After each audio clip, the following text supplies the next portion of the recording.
দিনগুলো ভাবলে আজও গা শিউরে ওঠে। আচ্ছা, সবার কি সব কিছু সমানভাবে যায়? যায় না তো। তাই সবাই তাহলে একই রকম ভাবে কেন সবার সবটা? আজকে আমি তোমাদেরকে শেয়ার করব আমার একজন নতুন মা হয়ে ওঠার খারাপ এবং ভালো লাগার কিছু মুহূর্তগুলো। কিরণের নতুন একটি ভিডিওয় তোমাদের সকলকে স্বাগত। আমার প্রথম সিজারের পর নার্সিংহোম থেকে সদ্যজাত বাচ্চা নিয়ে এসেছি আমি বাড়িতে। এটাই স্বাভাবিক যে সবার মতনই ছিলাম আমি একজন নতুন মা। যে আমি শুরুতেই বলেছিলাম, সবার কিন্তু সমানভাবে সব কিছু যায় না।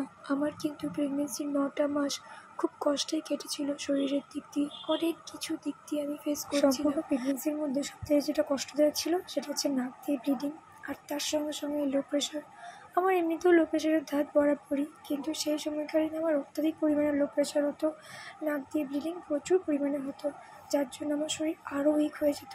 সিচুয়েশানটা আরও ক্রিটিক্যাল হয়ে গেছিলো যে শুরু থেকেই আমি গা গুলানোর জন্য, ভমিটিং পাওয়ার জন্য আমি কিচ্ছু খেতে পারতাম না, আর নাক দিয়ে ব্লিডিং পড়ার জন্য লো প্রেশারের জন্য খেতে হতো। খেতে পারতাম না, এদিকে খেতে হতো। অবস্থাটা বুঝতে পারছো? প্রেগনেন্সির শুরুর দিকটা তেমনভাবে প্রভাব না পড়লেও শেষের দিকটা কিন্তু খুব কষ্ট পেয়েছি। ভীষণভাবে হঠাৎ করে চুলকানি, সারা শরীরে এত চুলকাতো যেন মনে হচ্ছে আমার গোটা গায়ে কেউ বিছুতি পাতা লাগিয়ে দিয়েছিল।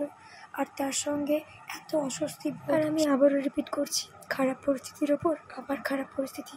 একেই তো অত্যাধিক চুলকাতো, তারপরে ছিল গ্রীষ্মকাল, সারা শরীর আমার ক্ষত বিক্ষত হয়ে গেছে। গর্ভকালীন অবস্থায় যে কোনো গর্ভবতী মায়েদেরই একটু বেশিই গরম লাগে। তার উপরে ছিল বৈশাখ জ্যৈষ্ঠ মাস, আর তখন আমার মাস চলছিল একদম 8-9 মাস, বুঝতে পারছো? আর সেই সময় নিজেকে এতটাই অসহায় মনে হতো যে কি বলবো। পরেও তো এখনো বাকি আছে, এটাই কম নয়, এর সাথেও ছিল আরও কিছু কঠিন সিচুয়েশন। থাক, সেটা না হয় না বলাই থাক। এত কষ্ট, এত যন্ত্রণা সহ্য করার পর সিজার হয়েছে, তো ওতে আবার ব্যথা হয় নাকি? পেট কাটলো, বাচ্চা বের করে নিল, ব্যাস। এবার তারপর একটু আধটু ব্যথা তো করবেই, ওটা তো সহ্য করতেই হবে। সিজার করে বাচ্চা হয়েছে, ওটাকে আবার মা হওয়া বলে? সিজার করা মানে কোনো নাকি যন্ত্রণাই তো বুঝতে পারা যায় না, ও তো বাচ্চা এমনিই হয়ে যায়। সব মানুষ যেরকম সমান হয় না, সব পরিস্থিতি যেরকম সমান হয় না, সবারই ব্যথা যন্ত্রণা যেরকম সমান হয় না, ঠিকই তাই সিজার নর্মাল এটাও কিন্তু সমান নয়। কিন্তু এটা নয় যে কোনো ব্যথাই হয় না, কোনো ব্যথা বুঝতেই পারা যায় না সিজার হলে। আমি কাউকে ছোটো বড়ো করছি না, নর্মালেও অত্যাধিক যেরকম যন্ত্রণা, সিজারেও কিন্তু অত্যাধিক যন্ত্রণা। যে মায়েদের সিজার হয়েছে তারাই জানে এই কী যন্ত্রণা।